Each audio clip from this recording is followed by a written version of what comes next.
بھلا تم نے ان لوگوں کو نہیں دیکھا جن کو کتاب سے حصہ دیا گیا ہے کہ بتوں اور شیطان کو مانتے ہیں اور کفار کے بارے میں کہتے ہیں کہ یہ لوگ مومنوں کی نسبت سیدھے رستے پر ہیں؟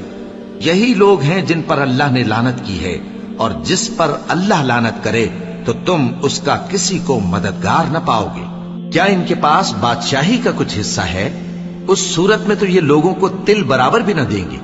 یا جو اللہ نے لوگوں کو اپنے فضل سے دے رکھا ہے اس کا حسد کرتے ہیں۔ تو ہم نے خاندان ابراہیم کو کتاب اور دانائی عطا فرمائی تھی اور سلطنت عظیم بھی بخشی تھی۔ پھر لوگوں میں سے کسی نے تو اس کتاب کو مانا اور کوئی اس سے رکا رہا، تو ان نہ ماننے والوں کے لیے دوزخ کی جلتی ہوئی آگ کافی ہے۔ جن لوگوں نے ہماری آیتوں سے کفر کیا ان کو ہم عنقریب آگ میں داخل کریں گے۔ جب کبھی ان کی کھالیں گل جائیں گی تو ہم ان کو اور کھالیں بدل کر دیں گے تاکہ ہمیشہ عذاب کا مزہ چکھتے رہیں۔ بے شک اللہ غالب ہے، حکمت والا ہے۔ اور جو لوگ ایمان لائے اور عمل نیک کرتے رہے ان کو ہم بہشتوں میں داخل کریں گے جن کے نیچے نہریں بہ رہی ہیں، وہ ان میں ہمیشہ ہمیشہ رہیں گے۔ وہاں ان کے لیے پاک بیویاں ہیں اور ان کو ہم گھنے سائے میں داخل کریں گے۔ مسلمانوں، اللہ تم کو حکم دیتا ہے کہ امانت والوں کی امانتیں ان کے حوالے کر دیا کرو، اور جب لوگوں میں فیصلہ کرنے لگو تو انصاف سے فیصلہ کیا کرو۔ اللہ تمہیں بہت خوب نصیحت کرتا ہے، بے شک اللہ سنتا ہے، دیکھتا ہے۔ مومنوں، اللہ اور اس کے رسول کی فرما برداری کرو، اور جو تم میں سے صاحب حکومت ہیں ان کی بھی۔ پھر اگر کسی بات میں تم میں اختلاف واقع ہو تو اگر اللہ اور روز آخر پر ایمان رکھتے ہو تو اس میں اللہ اور اس کے رسول کے حکم کی طرف رجوع کرو۔ یہ بہت اچھی بات ہے اور اس کا انجام بھی اچھا ہے۔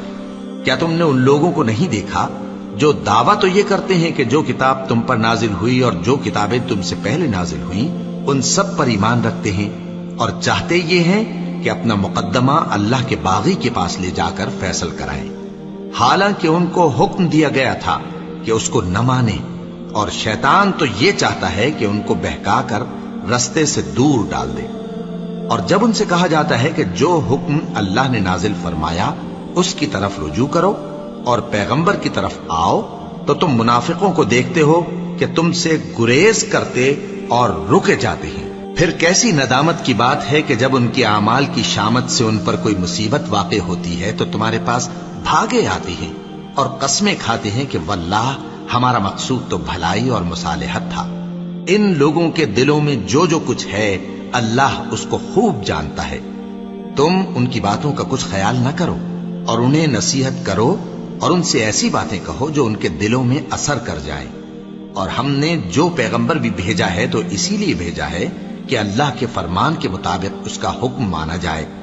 اور یہ لوگ جب اپنے حق میں ظلم کر بیٹھے تھے، اگر تمہارے پاس آتے اور اللہ سے بخشش مانگتے اور پیغمبر بھی ان کے لیے بخشش طلب کرتے تو اللہ کو معاف کرنے والا، بڑا مہربان پاتے۔